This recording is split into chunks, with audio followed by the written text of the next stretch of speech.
आज वामनराव ओक रक्त केंद्रामध्ये बांदोडकर कॉलेजच्या विद्यार्थ्यांनी भेट दिली. या भेटीमागचा उद्देश हाच होता की ब्लड डोनेशनचा अवेअरनेस वाढवावा, कारण हे संकलन आणि वितरण या दोन्हीमध्ये जो बराच हे झालेला आहे, जे हे इक्वेशन हे कोलॅप्स झालेलं आहे किंवा बॅलन्सच नाही आहे होत आहे. रक्त देण्याचं प्रमाण खूप कमी आहे, रक्ताची गरज खूप आहे.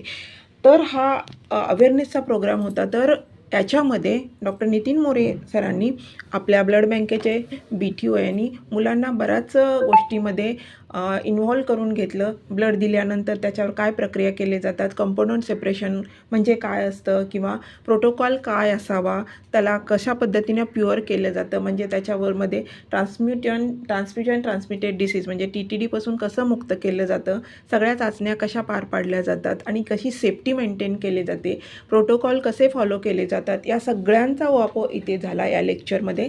काही विद्यार्थ्यांनी तर अक्षरशः स्वतःहून सांगितले आम्हाला रक्तदान करायचं आहे, पण याच्या काही क्रायटेरिया आहेत की त्याच्यामध्ये हिमोग्लोबिन 12.5 असावं लागतं, वजन कमीत कमी 50 असावं लागतं. काही बसले नाहीत, पण त्यांचा जो इनिशिएटिव्ह अप्रोच होता तो खूप छान होता. So you can donate blood when you are fit. अगर आपण फिटच नसेल तर ब्लड डोनेट कसं करणार? तर हा अवेअरनेस सोसायटीमध्ये गेला पाहिजे. हा अवेअरनेस मुलांच्या मार्फत, कॉलेजमार्फत किंवा यूथमार्फत आपण पसरावा, हीच अपेक्षा.